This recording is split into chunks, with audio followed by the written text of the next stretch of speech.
Hello, good morning to ninth class students. हमने मानव संसाधन के रूप में लोग इस चैप्टर के 7 प्रश्न कर लिए थे। उससे आगे आज हम देखते हैं प्रश्न नंबर 8। महिलाएं क्यों निम्न वेतन वाले कार्यों में नियोजित होती हैं। अर्थात यहाँ पर यह पूछा गया है कि महिलाएं कम वेतन वाले कार्यों में क्यों लगी रहती हैं।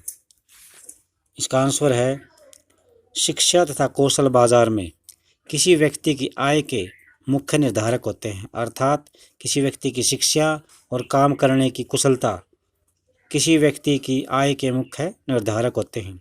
शिक्षा व्यक्ति को उपलब्ध आर्थिक अवसरों के बेहतर उपयोग में सहायता करती है, क्योंकि अधिकतर महिलाओं के पास बहुत कम शिक्षा है और निम्न कौशल है, घटिया स्तर का कुशलता है, इसलिए उन्हें पुरुषों की अपेक्षा कम वेतन दिया जाता है।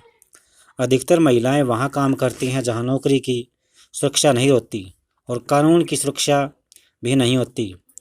अनियमित रोजगार और निम्न आय इस क्षेत्र की विशेषताएं हैं। अर्थात डेली प्रतिदिन यहाँ पर इनको काम नहीं मिलता और कम इनकम होती है, कम तनख्वाह मिलती है, कम मजदूरी मिलती है। इस क्षेत्र में प्रसूति अवकाश, शिशु देखभाल और अन्य सामाजिक सुरक्षा जैसी तंत्र मौजूद नहीं होते, किंतु उच्च शिक्षा और तथा कौशल प्राप्त महिलाओं को पुरुषों के समान वेतन मिलता भी है। तो ये बताया गया है यहाँ पर इस प्रश्न नंबर 8 का आंसर। नेक्स्ट है बेरोजगारी शब्द की आप व्याख्या कैसे करेंगे। बेरोजगारी उस समय विद्यमान होती है जिस समय प्रचलित मजदूरी की दर पर काम करने के लिए इच्छुक लोग रोजगार नहीं पा सकते। अन्य शब्दों में बेरोजगारी से अभिप्राय इच्छा के बावजूद रोजगार के न मिलने से। अर्थात मजदूर की काम करने की इच्छा है और जो मजदूरी की रेट चल रही उस पर काम कर सकता है वो, लेकिन उसको काम ही नहीं मिलता तो बेरोजगार कहलाएगा। इससे आशय उस स्थिति से है जब व्यक्ति काम करने के लिए तैयार होते हैं और उनकी इच्छा भी काम करने की, परंतु उन्हें काम नहीं मिल पाता। दूसरी ओर श्रम शक्ति जनसंख्या में वे लोग शामिल किए जाते हैं जिनकी उम्र 15 साल से 59 साल के बीच है। जैसा विजय की मां सीमा अपने परिवार के लिए काम करती है और अपने घर से बाहर धन के लिए काम करना नहीं चाहती, इसलिए वो बेरोजगार नहीं कहा जाएगा। इसी तरह अंकित का भाई, इन सब को आप एग्जाम्पल हैं, ये छोड़ सकते हैं। जो 15 से 59 साल के हैं केवल वही काम कार्यशील जनसंख्या है और 1 साल से 0 से 14 साल वाले बच्चे काम नहीं करेंगे और 59 साल से ऊपर वाले काम नहीं करेंगे। इनकी इच्छा हो तो भी इन्हें बेरोजगार नहीं कहा जाएगा। अब है प्रच्छन्न बेरोजगारी और मौसमी बेरोजगारी में क्या अंतर है। 10th क्वेश्चन, प्रच्छन्न बेरोजगारी के अंदर लोग नियोजित दिखाई देते हैं, अर्थात काम करते हुए दिखाई देते हैं, लेकिन वास्तव में बेरोजगार होते हैं। इसके अलावा किसी काम में लोग ज़रूरत से ज़्यादा संख्या में लगे रहते हैं। इस तरह की बेरोजगारी प्राय कृषि क्षेत्र में पाई जाती है। जैसे 9 लोगों का एक परिवार है, उनके पास कृषि भूमि का एक टुकड़ा है, ये सभी मिलकर काम करते हैं। यहाँ पर सिर्फ 5 लोगों के काम की ज़रूरत है, लेकिन परिवार के सारे 9 सदस्य काम पर लग जाते हैं। इस प्रकार 4 लोग फालतू हैं, एक्स्ट्रा हैं, अतिरिक्त हैं। यदि उनमें से 4 लोगों को हटा दिया जाए तो भी उत्पादन है उसमें कोई कमी नहीं आएगी, इसलिए ये 4 अतिरिक्त लोग प्रच्छन्न रूप से नियोजित होते हैं। अब मौसमी बेरोजगारी तब होती है जब लोग साल के कुछ महीनों में रोजगार प्राप्त नहीं कर पाते। इस तरह की बेरोजगारी भी खेती क्षेत्र में ही पाई जाती है। साल के कुछ महीने में जब खेती काम होता है तो ये बिजी हो जाते हैं, व्यस्त हो जाते हैं, से बुआई, कटाई, निराई, गहाई, लेकिन कुछ विशेष महीने में खेती पर निर्भर लोगों को और अधिक काम नहीं मिल पाता। ये था आपका 10th क्वेश्चन। प्रश्न नंबर 11, शिक्षित बेरोजगारी भारत के लिए एक विशेष समस्या कैसे बन गई है। मुख्य रूप से ये उम्मीद की जाती है कि शिक्षा रोजगार के क्षेत्र में सुधार लाती है, लेकिन भारत में ऐसा नहीं हुआ है। भारत के लिए एक विशेष समस्या बनकर खड़ी हो गई है। अनेक डिग्री धारक युवक रोजगार पाने में असमर्थ हैं 1993 और 94 में लगभग भारत में 1 करोड़ लोग, पढ़े लिखे लोग, बेरोजगार थे। एक अध्ययन के अनुसार मैट्रिक की अपेक्षा यानी 10वीं की अपेक्षा स्नातक और स्नातकोत्तर युवकों में बेरोजगारी की जो दर है वो अधिक पाई जाती है।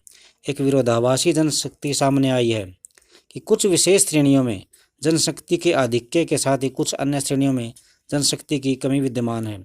दूसरी तरफ तकनीकी अहर्ता का मतलब ज्ञान, तकनीकी ज्ञान प्राप्त लोगों के बीच बेरोजगारी है। तो वे दूसरी तरफ आर्थिक समृद्धि के लिए तकनीकी योग्यता की कमी भी है। भारत में शिक्षित बेरोजगारी के मुख्य कारण निम्नलिखित हैं। त्रुटिपूर्ण शिक्षा प्रणाली, विभिन्न तरह के काम के लिए तकनीकी योग्यता एवं अभिरुचि का अभाव, शिक्षित वर्करों की मांग और पूर्ति के बीच कुसमायोजन। अब प्रश्न नंबर 12 है, आपके विचार से भारत किस क्षेत्र में रोजगार के सबसे अधिक अवसर तैयार कर सकता है? तो कृषि क्षेत्र में तो % बेरोजगारी पाई जाती है। यदि खेत में परिवार के सभी सदस्यों को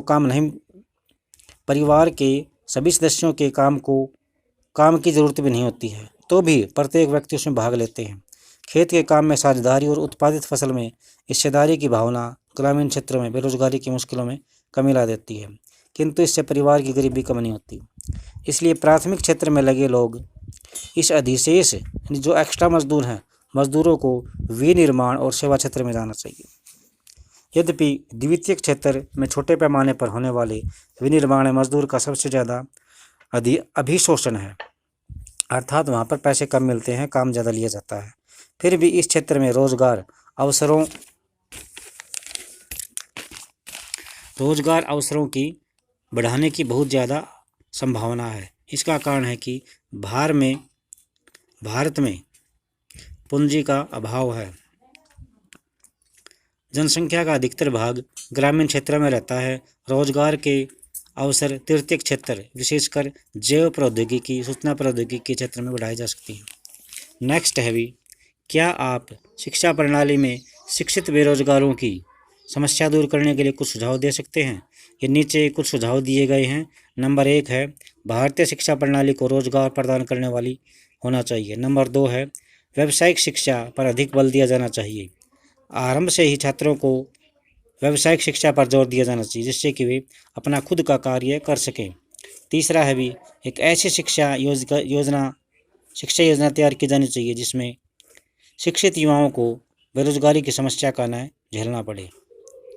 छात्रों को खुद का काम स्वयं रोजगार के बारे में जागरूक बनाया जाना चाहिए, यानी अगर नौकरी नहीं मिली है तो खुद का काम शुरू कर देना चाहिए। शिक्षित व्यक्तियों में कौन कौन होते हैं? भी शिक्षक, डॉक्टर आदि के रूप में गांव-गांव में सेवा करने की भावना को भी बढ़ावा दिया जाना चाहिए।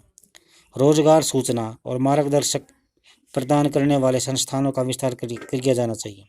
महंगी व्यावसायिक शिक्षा और अपनी व्यावसायिक इकाई स्थापित करने के लिए छात्रों को वित्तीय मदद मिलनी चाहिए, अर्थात कोई अगर खुद का व्यवसाय शुरू करना चाहता है तो सरकार द्वारा उसे पैसे की सुविधा मिलनी चाहिए।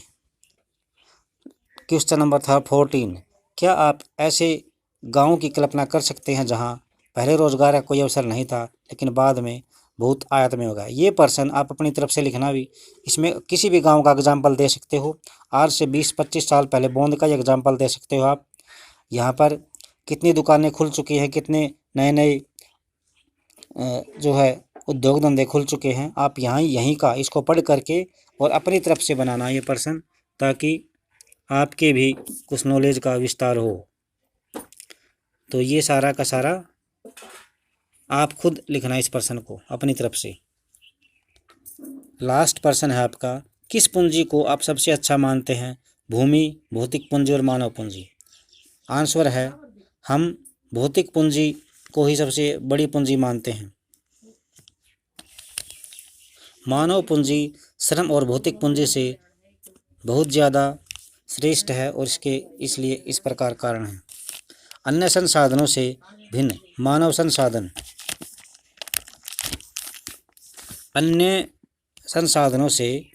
मानव संसाधन का अन्य क्या लिख रखा है ये,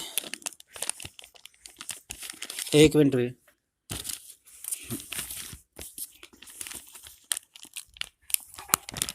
अन्य अन्य संसाधनों से भिन्न मानव संसाधन का आर्थिक विकास की दृष्टि से दोहरा महत्व है। लोग विकास के साधन और साध्य दोनों होते हैं। एक और वे उत्पादन के साधन और दूसरी ओर वे अंतिम उपयोगकर्ता होते हैं। अंतिम उपयोगकर्ता एवं स्वयं साध्य भी होते हैं। इससे कारण यह है कि विकास का अंतिम उद्देश्य लोगों को बेहतर और अधिक सुरक्षित जीवन प्रदान करना है। पॉइंट नंबर 2, मानव संसाधन भूमि तथा पूंजी जैसे संसाधनों का प्रयोग कर सकता है, लेकिन भूमि और पूंजी अपने आप उपयोग नहीं कर सकते।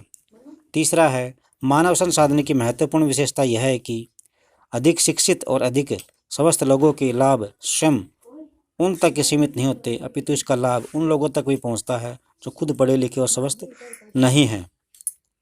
तो ये आपके एनसीईआरटी के सारे क्वेश्चन हो गए। सिर्फ एक क्वेश्चन जो मैंने छोड़ा है आपके लिए, ये खुद आपको इस बुक को पढ़ के और प्रश्न भी बिल्कुल सिंपल है। पूछ क्या रखा है, क्या आप ऐसे गांवों की कल्पना कर सकते हैं जहां पहले रोजगार का कोई अवसर नहीं था, लेकिन बाद में काफ़ी मात्रा में रोजगार के अवसर हो गए।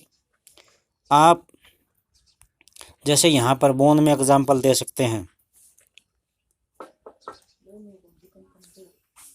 बोन में ये जो आरओ का पानी देने में कितने लोगों को रोजगार मिला है, ये एग्जाम्पल लगा सकते हैं आप। और इस तरह के और बहुत सारे एग्जाम्पल हैं। जैसे आपने कई लोग काम करते हुए देखे होंगे बाहर भी, और ये जैसे ऊन रोड पर एक फैक्ट्री है, वहाँ पे ही लोग काम करते हैं। तो इस तरह के एग्जाम्पल लिखने हैं आपने। और गांव में दर्जी है, दूसरे जो कोचिंग सेंटर खोलने हैं खुद के, सिलाई मशीन का काम है, इस तरह के काम अपने लिखने हैं यहाँ पर। Thanks a lot for listening me carefully and be happy and do your homework properly and pay your fees timely. Thanks.